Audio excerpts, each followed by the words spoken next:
r/ask Reddit. What is the best loophole you have ever heard of? Was at a bar. They ran a $2 shot special for any of the house stuff. I like vodka tonics though. However, those are $6. Me, having taken algebra I twice, knew $2 less than $6. I ask the bartender how much she'll charge me for tonic water. She replies, nothing. I proceed to order a $2 shot of vodka and a free glass of tonic water. Having taken algebra twice killed me. Thanks for the laugh. I thought it was a state requirement to take it 2 times. A kid from my high school was about 30 seconds late to class and the teacher refused to mark him present and made him go sign in as late at the office. In protest, he went and ate a sit-down breakfast and showed back up with about 5 minutes left of class with his late slip. Teacher threw a fit that he skipped class, but since he never signed in, he didn't face any consequences. I worked at a job that had a 1 minute late policy that basically said 1 minute late or 2 hours late you are just as late. I can't tell you how many times I stopped for breakfast and just hung out before going in super late. My high school had the same punishment for skipping one class as skipping a whole day. My first period teacher didn't believe in letting kids show up late. She locked her door when class started and wouldn't let you in. If you were late for first period there was no reason to show up to school that day. A man in China purchased a first-class plane ticket and used it to eat a year's worth of free meals at the VIP lounge at Xi'an International Airport. The frequent diner purchased a first-class, fully refundable ticket aboard Eastern China Airline. He used the ticket to gain access to the airport VIP lounge, where high-rolling travelers dine for free. According to a report last week in the Chinese language newspaper Guanghua Yetpo in Malaysia, the man rebooked his first-class ticket over and over again and kept the gravy train rolling. Eastern China Airlines officials only recently figured out the man's scheme after noticing his single ticket being rebooked 300 times over 1 year. According to the newspaper report, airline officials admitted there was nothing they could do to stop the frequent diner. A spokeswoman for the carrier called the man's free meal scheme a rare act. Still, Eastern China Airlines officials confronted him, and the human meal ticket stopped chowing down. The freeloader ended up cashing in his fully refundable ticket and getting back all his money. https://www.nipost.com The 29th of January 2014 man uses first class plane ticket to eat free for a year / that I can admire. It's nice when people stick it to the man when the man is a premium lounge airline. For appointments that cost money to cancel with less than 24 hours notice, they often are free to reschedule within that window, so you reschedule it to a week later, then cancel it a day or 2 later. Similar to returns, I work in retail and if the item is outside of the return policy, but still resellable, we will let you exchange it for an item of equal or greater value. What some smart customers do instead of bitch about it, is say okay, buy random items that equal around that price, come back the next day, return them, and get their money back. We didn't give money back to customers for exchange receipts even if the original receipt was still in the return period. An exchange was a terminal transaction. I worked at 4 different retail stores for different companies and this was always the policy. The only exception is one store would give store credit for an exchange receipt.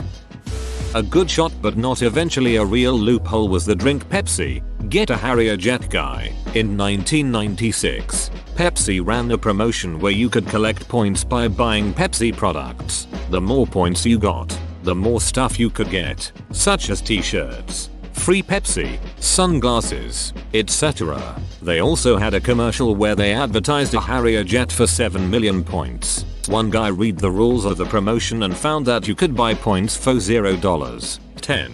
That means to get 7 million points you'd have to pay $700. 000. The going cost for a Harrier at the time was about $20 million or so. So, one guy raised the money, bought the points and demanded the jet. When Pepsi refused he sued them. He lost, but it was a good try. This sounds like the McDonald's Monopoly promo loophole. I don't remember the exact story but some guy realized there was no purchase necessary to obtain game pieces. All you had to do was send a letter and requesting pieces and they would send you 10 of them or something. So, the only cost for 10 pieces was a postage stamp. The pieces you got was random though. I had a friend that did this. He rented a UPS drop box in New Hampshire, I believe it was, since in that state it is illegal for them to require you to send an SASE with your request. He sent in 5k letters and got back 10k game pieces. Mind you, this was in 2004 to 2005 when McDonald's was running their Monopoly game in tandem with Best Buy. So each game piece had $2 in Best Buy rewards on them. He got $20k worth of Best Buy bucks to spend. He spent them all on iPods, which he was able to easily resell for close to retail value. His total investment was like $2,500 in envelopes and postage, and the UPS drop box, and he pocketed like $17k from the iPods. When the US government issued the Sacagawea dollar coin, they wanted to get them into circulation as quickly as possible so they'd catch on. Narrator, they didn't, so they had a thing where you could order them and have them shipped to you for free. People realized you could pay for the coins using one of those credit cards that gives you frequent flyer miles as a reward. So you order $1,000 of coins, put it on the card, get the coins, deposit them into your bank, pay off the credit card. You've just gotten 100% free frequent flyer miles. A friend of mine's uncle once used one of those no interest credit card promos to buy I-bonds back when the Fed still let you do that. Max out the new card. Make the minimum payments every month until the last month. When you cash out the bonds and pay off the card in full while you keep the interest payments on the bonds. My dad's old co-worker did this. I think the limit was higher than $1,000 though. I feel like it was $5,000 but I could be wrong. He did it a few times until they stopped the program due to everyone using that loophole. He took his family on a really nice vacation all first class.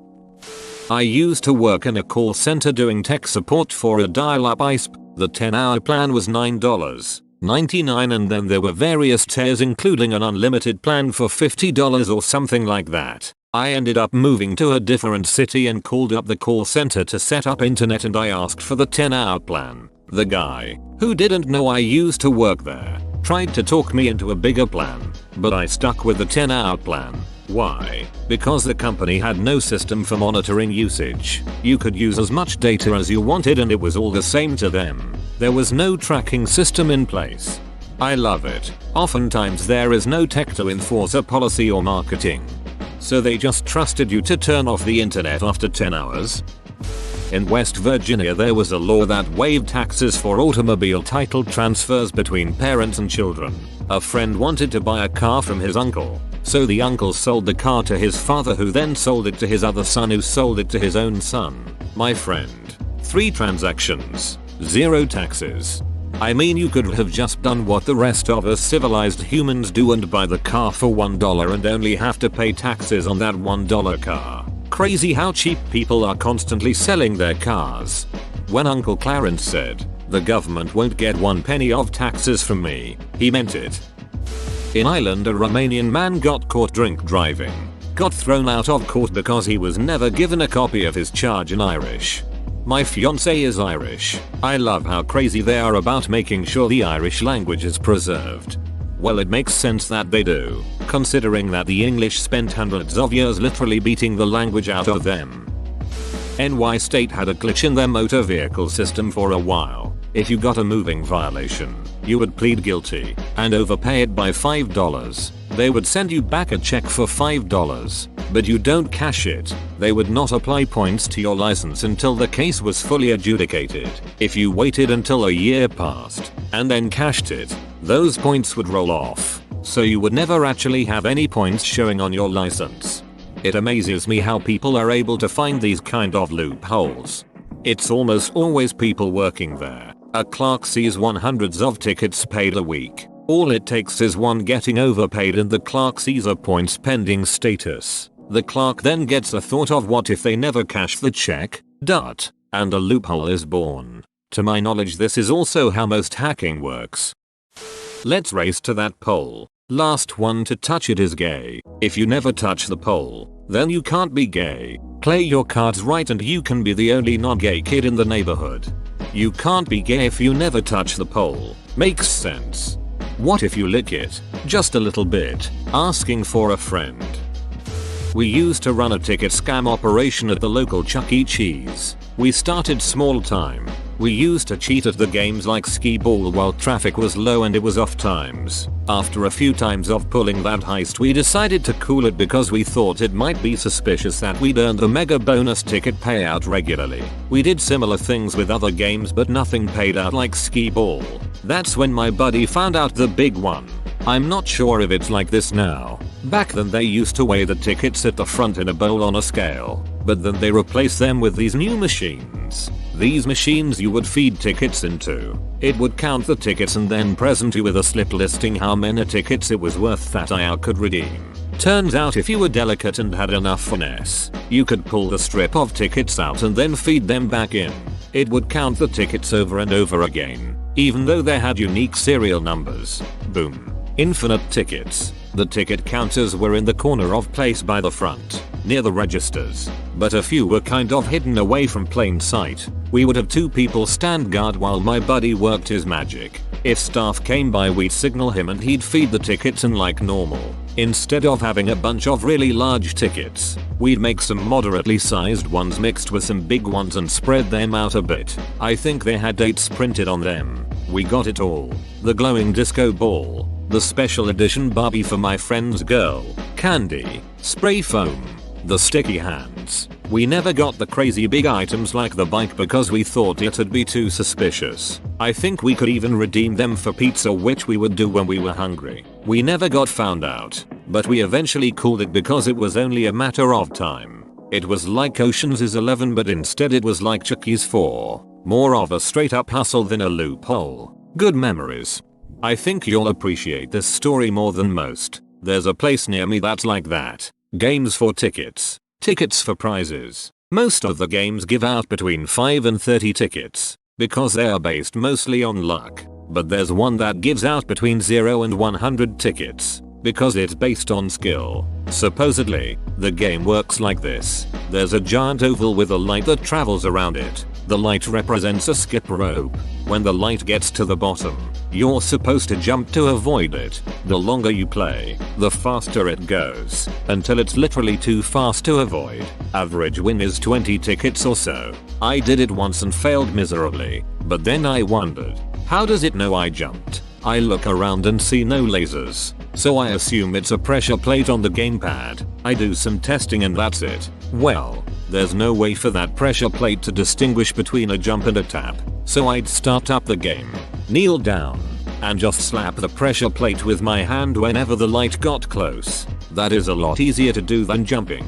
I was able to rack up 1,000 tickets in no time and bought some baller stuff for my friend's birthday. Open bracket. We were there for her party.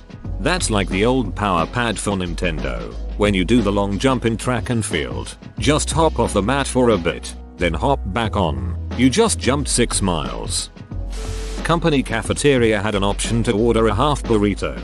However, the cost of 2 half burritos was less than the cost of 1 full burrito. On top of that, the chef would make a half burrito by cutting a new tortilla in half and generally gave a healthier portion than just a half. Thus, ordering 2 half burritos was equivalent to about 1.5 full burritos and cost less than a full burrito. Someone figured out something similar at Chipotle. If you ask for half brown rice, half white rice and then half black beans, half pinto beans and same with meats, you typically get way more than half a serving each, because the servers there weren't good at scooping up exactly half a serving of something.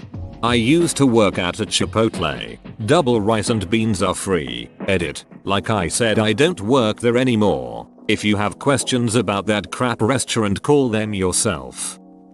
My microwave stopped turning on, so I went to Best Buy to get a new one. I tried the old one in another outlet and it came back to life, so I reinstalled it, returned new microwave to Best Buy, went back home to see that the old microwave had now died again once more, for good, and then just drove right back to Best Buy where I bought the brand new microwave I just returned as an open box item for half price. Probably a fluke, but it was a rare instance of the system working in my favor. Edit. L did this on accident, not as a scam. Just for clarification, not that I complained. I bought a can of paint at a hardware store. When I got home and opened it, the colors were sitting separate on top. I took it back, They ran it through the mixer again, but same result. They made me a fresh can. I went home. It looked the same. So I just mixed it in with the paintbrush and the paint was fine. I went back a couple days later and bought the original bad can for like $3 from the reject pile. A lot of stores will add a bit of tint to returned paints to avoid people who do this on purpose. Went to a private school where the teachers were real power hungry shitheads. You could get in trouble for having your shirt untucked, and some would be real ass bags about it, literally crouched down and scooting along the benches at lunchtime. Even at lunch, if it popped out while sitting, you could get in trouble. I ran through the school handbook and it said sweaters with the school emblem can be worn at any time. So I bought one 3 sizes too big and wore it constantly. It went down to almost my knees and I would happily announce that I wasn't even wearing the uniform shirt, let alone tucking it in. The ass teachers got pissed off and took it to the school dean, but I was right and it was allowed. Like half the school switched to sweaters after that. Oh.